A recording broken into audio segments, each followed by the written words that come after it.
यह एक अत्यंत गंभीर और संवेदनशील घटना है। हैदराबाद में Maulana Azad national Urdu university MANUU के छात्रों द्वारा किया गया यह विरोध प्रदर्शन एक व्यापक जनाक्रोश को दर्शाता है। घटना का सारांश: बिहार के किशनगंज के रहने वाले 30 वर्षीय मौलाना तौसीफ रजा मजहरी की संदिग्ध परिस्थितियों में मृत्यु हो गई। वे उत्तर प्रदेश के गोरखपुर में इमाम के रूप में कार्यरत थे। घटना तब हुई जब वे बरेली में एक धार्मिक कार्यक्रम उर्स ताजुश्शरिया से वापस लौट रहे थे। 27 अप्रैल 2026 की सुबह बरेली कैंट स्टेशन के पास रेलवे ट्रैक पर उनका शव बरामद किया गया। विवाद का मुख्य कारण हादसा या हत्या। इस मामले में पुलिस के प्रारंभिक बयान और परिवार के दावों के बीच बड़ा विरोधाभास है। पुलिस का तर्क: शुरुआत में बरेली पुलिस ने इसे एक रेल दुर्घटना माना। उनका अनुमान था कि गर्मी या थकान की वजह से संतुलन बिगड़ने के कारण वे ट्रेन से गिर गए होंगे। परिवार का दावा: मौलाना की पत्नी तबस्सुम खातून का आरोप है कि ये एक साजिश के तहत की गई हत्या है।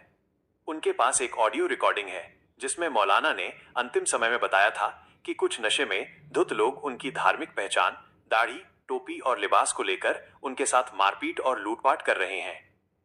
जांच और कानूनी स्थिति: FIR और सबूत: GRP बरेली ने मामला दर्ज कर लिया है। परिवार ने डिजिटल साक्ष्य, ऑडियो और वीडियो कॉल के रिकॉर्ड पुलिस को सौंप दिए हैं। तकनीकी जांच: पुलिस अब CCTV फुटेज खंगाल रही है और उस समय कोच में मौजूद सह यात्रियों की पहचान कर उनसे पूछताछ करने की कोशिश कर रही है। देशव्यापी प्रतिक्रिया और मांगे: इस घटना ने न केवल शैक्षणिक संस्थानों बल्कि राजनीतिक गलियारों में भी हलचल पैदा कर दी है।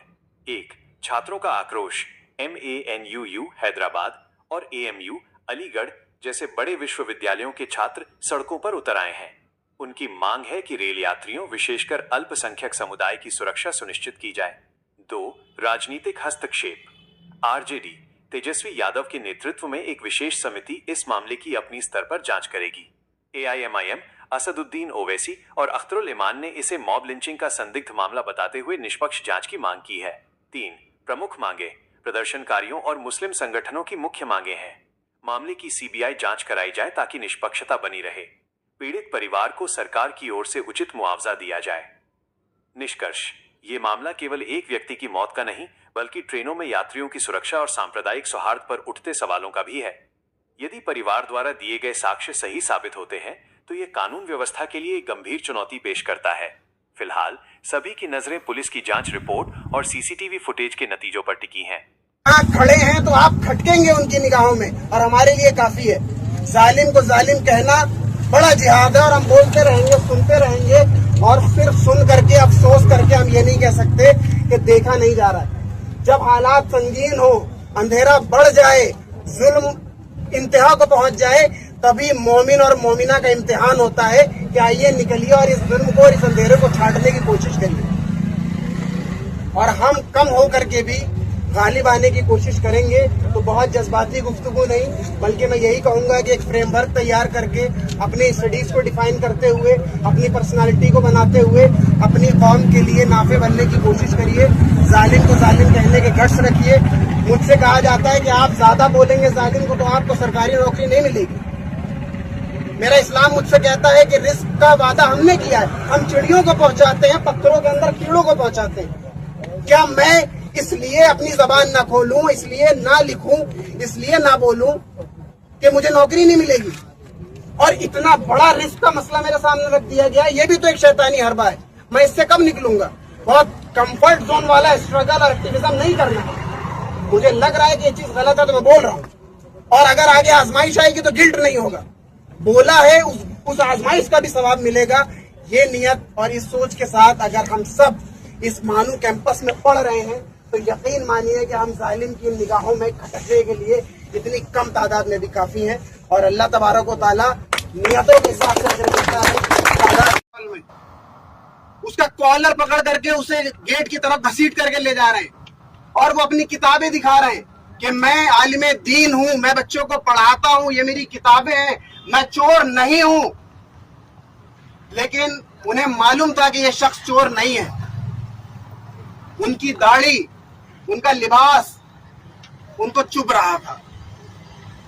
वो भगवा नहीं पहने हुए थे, वो जय श्री राम का नारा नहीं लगा रहे थे, इसलिए आंखों में खटक रहे थे कि आप बिहार से ताजुश शरिया उर्स अटेंड करने आए हैं और अब आप सीट के लिए भी मसला हो या कोई भी मसला, हम आपकी बात कैसे गवारा कर लें। और ये पहला भारतीय रेल में वाकया नहीं है, इससे पहले भी सीट को लेकर के मारा गया लोगों को, लेकिन हम भूल जाते हैं क्योंकि हमारे पास दूसरी चीजें याद रखने का बहुत सारा टाइम है। आज एक छोटी सी बात मौलाना तौसीफ रजा मजहरी पर मैंने की थी। एक दो लोगों ने मुझसे ये पूछा ये कौन है, इनके साथ क्या हुआ है। तो मैंने कहा कि आज के दौर में अगर आपको नहीं मालूम कि जुल्म कहां हो रहा है और इंटरटेनमेंट किधर है, तो आपका एल्गोरिदम सेट है इंस्टा पर और फेसबुक पर और यूट्यूब पर कि आप सिर्फ इंटरटेन होंगे। आपकी कम्युनिटी को मारा जाएगा, जलाया जाएगा, आपकी बहन रोशन खातून को रोजे की हालत में यूरिन और अल्कोहल पिलाया जाएगा, आपको नहीं मालूम चलेगा क्योंकि हमारी प्रायोरिटीज बदल गई हैं। मेरी प्रायोरिटीज है एलपीए, सीजीपीए, 4 व्हीलर खरीदना। बस मुझे ये बताइए तौसीफ रजा मजहरी की जगह हम में और आप में से कोई होता तो क्या करता। मैं हमेशा एक बात कहता आया हूं, हो सकता है कंट्रोवर्शियल हो, लेकिन कहता आया हूं, कहता रहूंगा। जब आपको ये लग जाए कि सामने वाला मेरी जान ले लेगा और ये मुझे नहीं छोड़ेगा, तो राइट टू डिफेंस है आपके पास। आप अपनी पूरी जान लगाइए और अपनी जान बचाने की कोशिश करिए। आपको ये क्यों डरा दिया गया इतना कि 4 लोग भीड़ में आएंगे और आप अपना हाथ सुपुर्द कर देंगे। एक वाकया हुआ था हरियाणा में कि कान काट लिया था एक शख्स ने। जितने लोग आए थे उनके दिलों में दहशत बैठ गई कि नहीं मारना है किसी को भीड़ में। तो ये भीड़ तंत्र जो है ना, ये ऐसे बना नहीं है, इसको बनाया गया है। और यहाँ अभी जो मेरे भाई ने बात कही थी, बहुत सही बात है कि हमें अपने नारे भी डिफाइन करने होंगे, हमें अपना फ्रेमवर्क भी डिफाइन करना होगा, हमें मीडिया में अपनी मौजूदगी भी दर्ज करनी होगी, हमें उन प्लेटफॉर्म को चूज करना होगा और सुनना होगा कि हम अपनी बात कैसे पहुंचा सकते हैं।